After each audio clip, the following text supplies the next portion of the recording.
जैसे कोई फैक्ट्री होती है तो वो कच्चे सामान को पक्का सामान बनाती है, रॉ मटेरियल को शुद्ध करके परिष्कृत करके कोई अच्छी आइटम बनाती है। इसी प्रकार से ये जो मंदिर हैं ये भी तुम्हारे सुधार के लिए हैं, तुम्हारे संस्कारों को निर्माण करने के लिए हैं। आज तक हमारे द्वारा जो संसार में अनेक प्रकार के गलत कार्य होते आए हैं, उसकी वजह से तुम्हारी आत्मा पापों से लिप्त होती आई है, गलतियां होती आई हैं और आप एक गलती के पुतले बन चुके हो। अब इन पापों के और गलतियों के परिहार करने के लिए आपको ये मंदिर है और मंदिर में बैठे भगवान हैं, गुरु हैं, ये तुम्हारे लिए सुधारेंगे। तुम सुधर जाओगे। जिस दिन तुम सुधर जाओगे उस दिन तुम्हारा डर दूर हो जाएगा। बच्चे भी पहले पहले स्कूल में जाने से डरते हैं, जाना नहीं चाहे तो उनको भी लॉलीपॉप देनी पड़ती है, फिर भी धीरे धीरे बच्चे स्कूल में जाते हैं। स्कूल में जाने के बाद वहाँ टीचर लोग, वहाँ का स्टाफ लोग, ऑनर लोग बच्चों के लिए कुछ ना कुछ गिफ्ट आइटम देते हैं, खाने पीने के आइटम देते हैं, तब वे बच्चे स्कूल में अच्छी तरह से पढ़ने लगते हैं। कई लोग मंदिरों में आने से डरते हैं। मैं रोज़ पूजा अभिषेक करने वालों से ये कहना चाहता हूँ कि आप उनके लिए डराइए मत। आप अपने अधिक होशियारीपन के कारण आने वाले नए लोगों के लिए ए भैया ऐसा मत कर, वैसा मत कर। उसने आना तो प्रारंभ किया है और यदि तुमने उसे डराना प्रारंभ कर दिया तो वो कल आना भी बंद कर देगा। और कल यदि आना बंद कर दिया, दादाजी इसका पाप उस बच्चे को या उस महिला को नहीं लगेगा, ये पाप दादाजी तुम्हें लगेगा।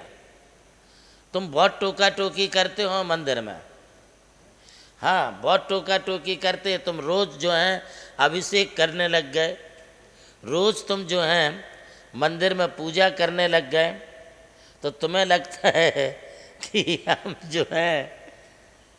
जो हैं सबसे ज़्यादा अधिक होशियार हैं।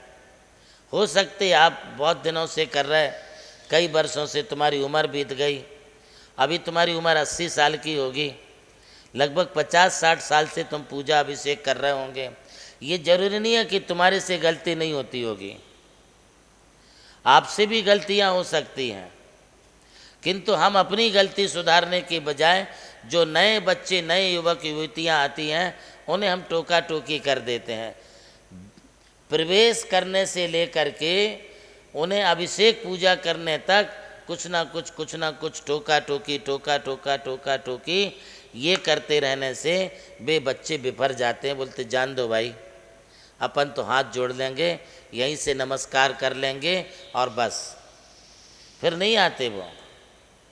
हमें आप ये बताओ कि आप 50 साल से अभिषेक पूजा कर रहे हैं, 50 साल में तुमने कोई 5 लोगों को तैयार किया है कि आओ बेटा हमारे साथ तुम पूजा करो, हमारे साथ तुम अभिषेक करो? क्यों आप बड़ी बड़ी बातें फेंकते हो? आप सुधारने की बात कर रहे हैं तो सुधार भी जो है प्रेम से हो सकता है, प्यार से हो सकता है, डांट के डपट के नहीं होता है। कल ही मैंने देखा कि एक सज्जन जो है एक युवक के लिए अभिषेक के लिए आया और वो बिना दर्शन किए सीधा कलश लेकर के अभिषेक करने लगा। तो एक महाशय ने इतनी ज़ोर से डांटा, तुझे समझता नहीं है, तेरे में अकल नहीं है, पहले तूने हाथ धोना चाहिए, भगवान के दर्शन करना चाहिए, फिर अभिषेक करना चाहिए। तो वो थर थर काँपने लगा। बाबा जी ऐसा अपने को काम नहीं करना है, अपने को प्रेम से बोलना है, प्रेम से समझाना है। आओ बेटा दर्शन कर लो पहले, और दर्शन के लिए आप चावल दे दो ना उसको, आप कोई पुंज दे दो, बादाम दे दो, फल दे दो, फूल दे दो और उसे चढ़ाने दो, दर्शन करने दो। उसके बाद फिर उसको बोलो कि अभिषेक के लिए आ जाओ, खड़े हो जाओ, अब हाथ धो लो बेटा। तो ये अपने को बताना पड़ता है, तब उसका डर निकलेगा। और ये डर यदि निकल गया तो फिर वो बहुत अच्छे तरीके से सारे मंत्रोच्चारण के विधि पूर्वक बोल करके खुद भी सब क्रियाओं को अच्छा करने लगेगा। आज बुढ़ापे में तुम्हें कोई पाठ याद नहीं होगा, कोई स्तुति नया तुम्हारे लिए कुछ समझेगा नहीं, किंतु यदि बच्चों के लिए हम बताएं तो ये समझेगा। हम बहुत डराने का काम करते हैं, ए देख बप्पा भैया, ए बेटा, ए मंदिर में तू गड़बड़ मत करना, वहाँ भूत है।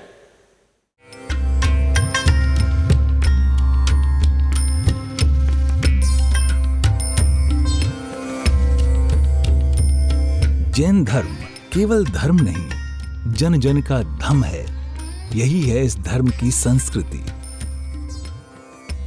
सन 2010 चातुर्मास के दौरान मांगी तुंगी और गजपंथा की तीर्थ यात्रा के बाद एक रात्रि गजपंथा की पहाड़ियों पर विश्राम करते समय आचार्य श्री देवनंदी जी महाराज को एक दिव्य स्वप्न प्राप्त हुआ। स्वप्न में उन्होंने देखा कि एक ऐसा तीर्थ जिसकी कोई कल्पना भी नहीं कर सका था, एक ऐसा स्थान जहां पंच परमेष्ठियों की भव्य मूर्तियां हों, एक ऐसा समव शरण जो समर्पित हो जैन धर्म की शाश्वत परंपरा को। उस दिव्य संकेत को जीवन में उतारने के लिए आचार्य श्री कुंथलगिरी की ओर विहार पर निकल पड़े। वहां एक श्रद्धालु ने अपनी भूमि पूज्य गुरुदेव को समर्पित की और यहीं से आरंभ हुई मुंबई आगरा हाईवे NH3 स्थित णमोकार तीर्थ के निर्माण की महायात्रा। ये वही भूमि है जिसे राम टेकड़ी कहा जाता है, जहां भगवान रामचंद्र जी ने 12 लाख वर्ष पूर्व तपस्या की थी। आज यही भूमि बन रही है जैन संस्कृति का जीवंत प्रतीक णमोकार महातीर्थ। यहां बन रही है 51 फीट ऊंची अरिहंत परमेष्ठी की मूर्ति, चारों दिशाओं में 31-31 फुट ऊंची अन्य परमेष्ठियों की मूर्तियां। कुल मिलाकर एक अद्वितीय समवशरण की रचना है जिसका वर्णन Guinness book of world record में दर्ज हो चुका है।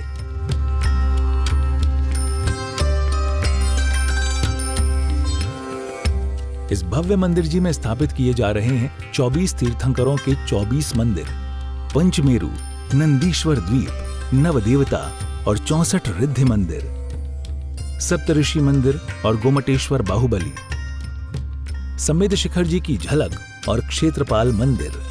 यहाँ पर अब तक 250 से अधिक कमरे निर्मित हो चुके हैं, जिनमें 75 साधु साध्वियों के लिए एवं यात्री निवास आधुनिक सुविधाओं से युक्त है। AC रूम, भोजनशाला, कैंटीन और विशाल गुरु मंदिर। णमोकार तीर्थ का भूमि पूजन 8 फरवरी 2014 को संपन्न किया गया था और आज लगभग 10 लाख स्क्वायर फीट से अधिक निर्माण पूर्ण हो चुका है और अब यह दिव्य तीर्थ अपने चरम आयोजन की ओर अग्रसर है।